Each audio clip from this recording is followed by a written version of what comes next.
something totally different at you guys today. Dean and I have been working on this for maybe a couple of years. Idea came with us a year ago, 2 years ago. I made up some of these rods last year. And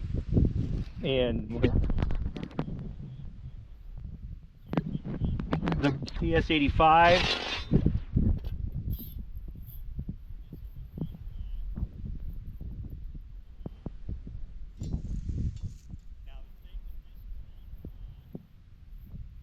You don't need to stick the bottom in.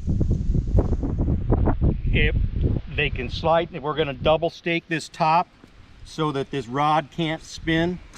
And when he gets down, so if you've got a gravel bottom or something where you can't get your rod down in the bottom, this thing works excellent. You got a sand bottom where it won't hold. So we'll go back. My rods are, I think, 6.5, 7 feet long. I've got a couple of 8 or 10 footers. I find that I can do about anything I want to do typically with this 6.5 foot. The nice thing about these is if I want to do a dam break, a lot of times you get a dam break, especially down even here, you know, you get up on that dam and it's full of vegetation, corn stalks or whatever. I cross stake. You can push these things in with your fingers, and as long as that thing is cross staked, it'll hold.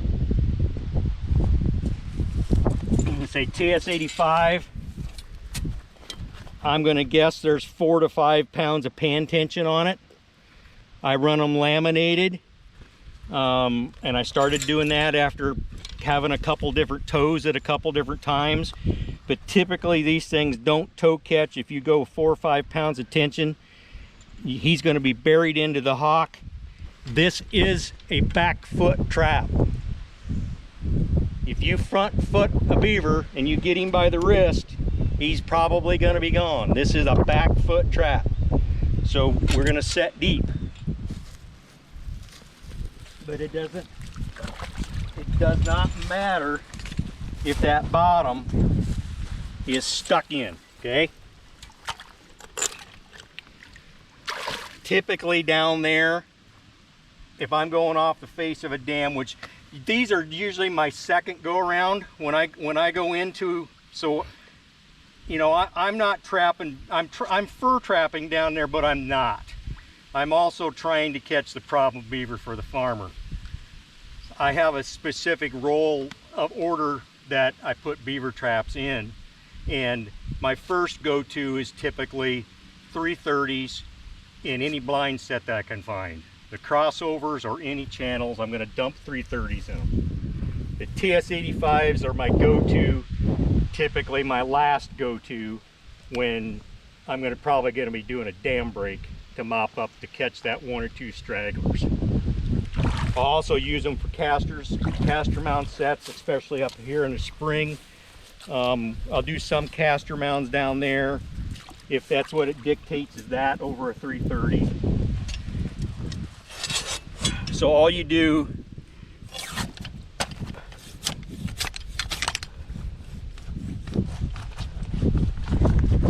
I don't care about the beaver seeing the rod.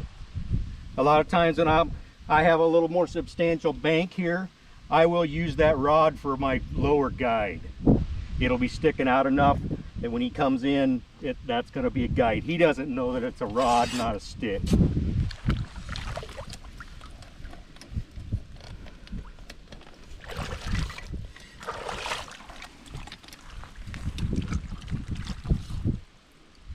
This one goes the other way.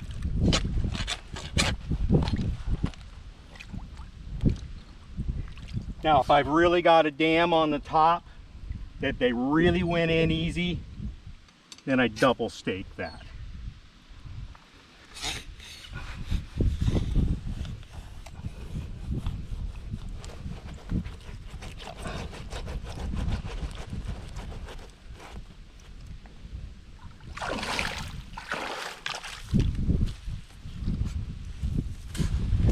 So if we were going to make a castor mound set here, I would dig this out. I'm going to make him a little channel to come up here. I like eye appeal. You don't necessarily need eye appeal. They really like castor, and they'll come to castor. It doesn't matter whether it's spring or fall. So if you were going to be setting this with a small trap at this point for this cat, you're going to put the trap up close. And he's shallow enough here, he's going to breach. You're probably going to front catch him. But the thing you got to remember about a beaver is I think you catch as many, if not more, that they come out there somewhere and come around here and work it, and you catch them coming back out. But this set, I like to use my arm. So if this was a dam, or this dam, I want that trap to be from here to here, back. I'm also big on, you want to bed this thing just like you're bedding a coyote trap. So I'm going to put in a hole here.